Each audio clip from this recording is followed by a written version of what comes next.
Congratulations, Aryna. Your thoughts on the championship match? Well, yeah, it was very difficult match. She played really incredible tennis, and honestly, after me leading 3-love, I didn't really expect her to come back with such a high level, and I'm really glad that I was able to hold my serve on that 5-3 down and then to bring her back. It gave me so much belief that I can close this match in 2 sets. So very difficult match, and super happy with the win. Thank you. Name and affiliation, one question each. Barbara? Congratulations, Aryna. In the second set, can you talk a little bit more? She wins 5 straight games. I mean, how do you stay mentally strong, and what were you thinking at that time? Yeah, I mean, that was really incredible tennis from her. And I mean, I had my opportunities in at 3-1, I was serving, and then I had a break point and 3-love.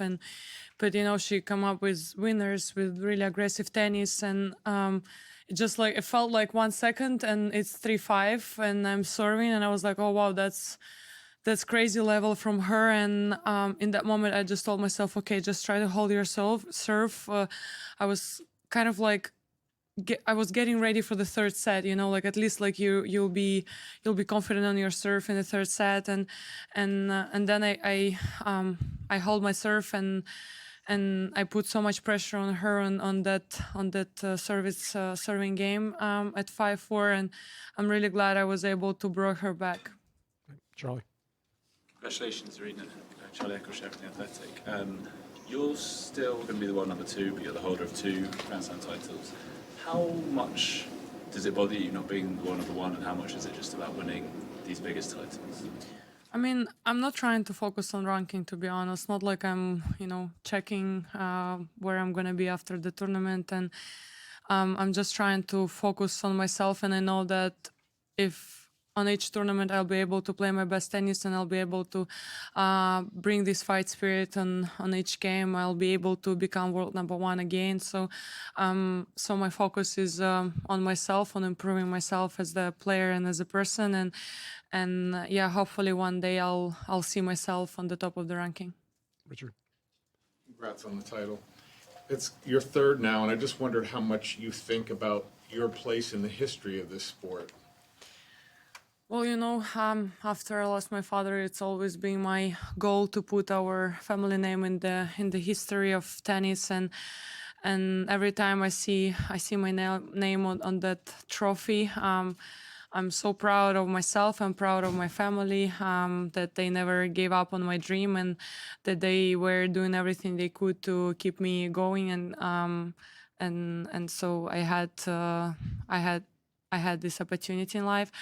So it really means a lot, and yeah, it's been always my dream, and I still kind of like cannot believe that I was able to achieve, not I, like me with my team, we were able to achieve so much already. Aryna, from the outside, it looks like you're taking big risks on the biggest points, just from the public perspective. Is that the way you see it? And how do you describe your mentality on those big points?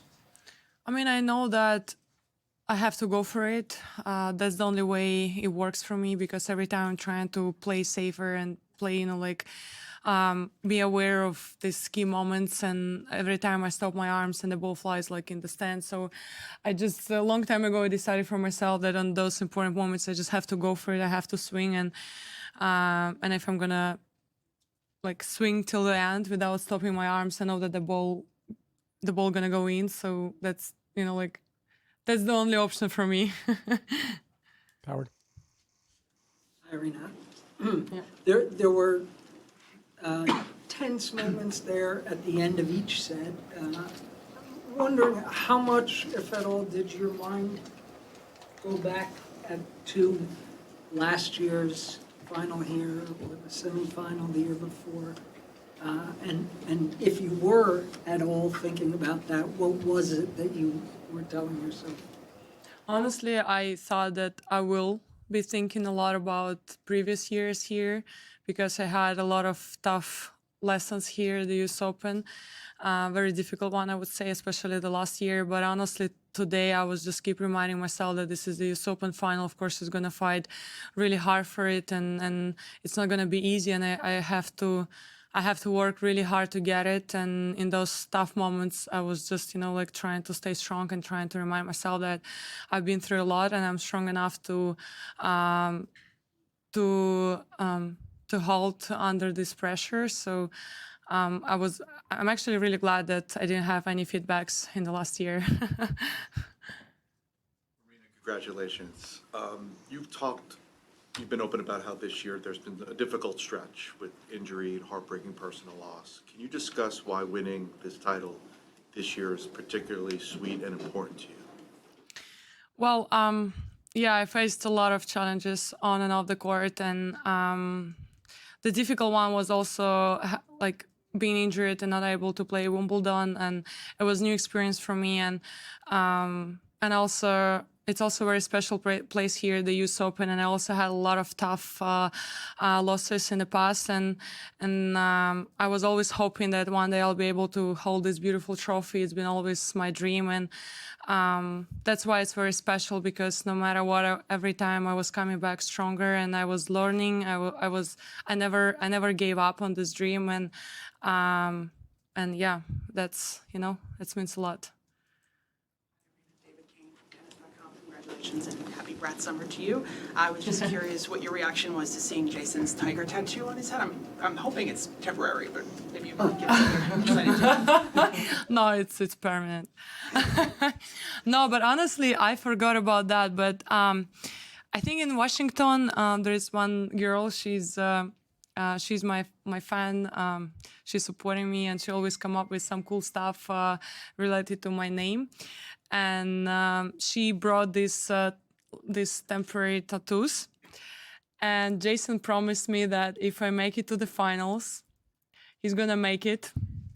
He's gonna put it on his forehead. I wish it would be a little bit lower, like right here.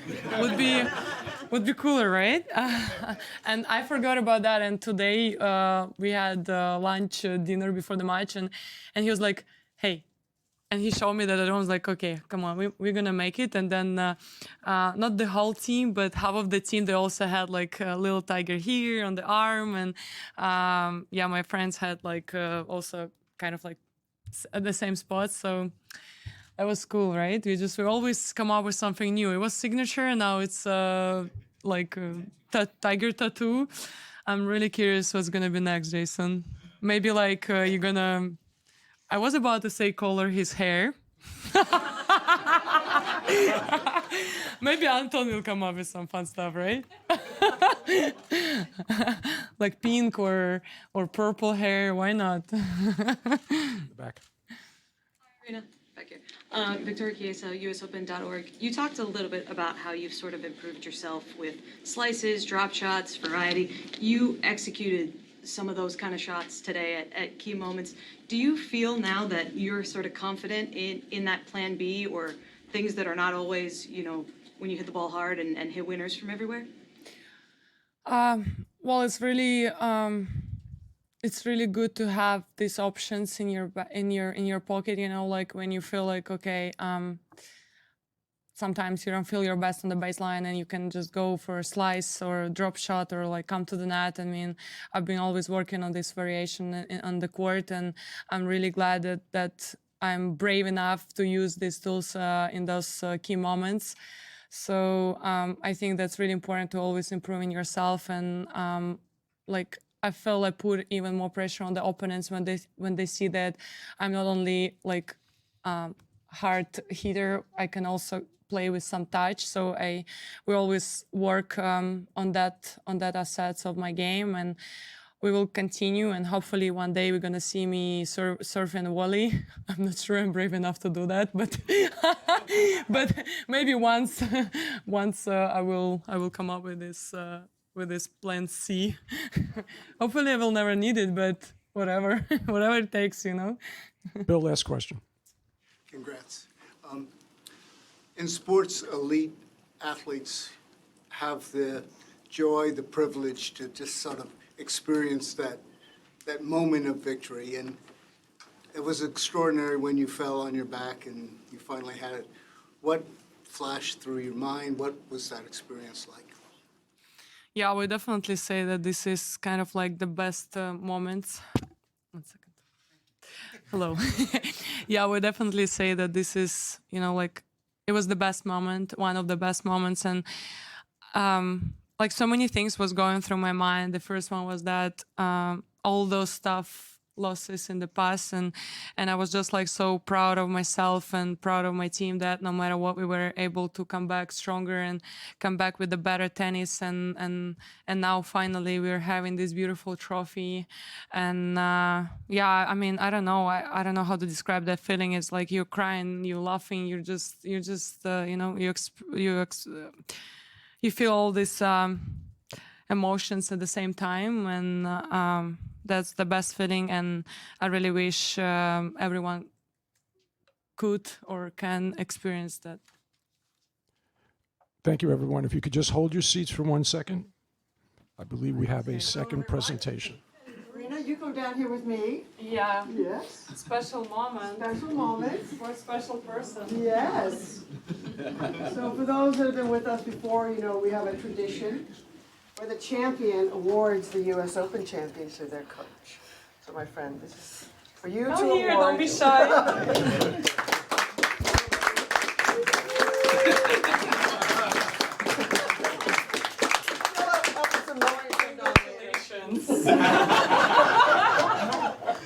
There you go. All right, so let's have your trophy.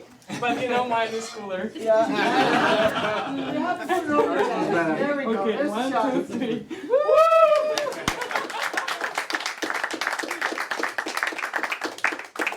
It actually looks sad, guys. It's like a teamwork, but This one's cool. it's cool and very beautiful. Easy to travel. Thank you for that. We're Very gonna drink, practical. we're gonna- Yes, that's what we were thinking. Easy to We're gonna try. drink from this one tonight, Yes, you right? can drink from both, actually. No, I cannot open this one. Actually, you're going to get your keeper trophy. That is next, I think. Tiffany is waiting. That's already engraved. So you will be able to drink out of your own trophy. And then we're going to Moet and Chandon. So I'll have we a got it hangover all tomorrow. organized. More than you're gonna have it. Definitely more. But yeah, thank you everyone. Thank you so much. Thank you, everyone.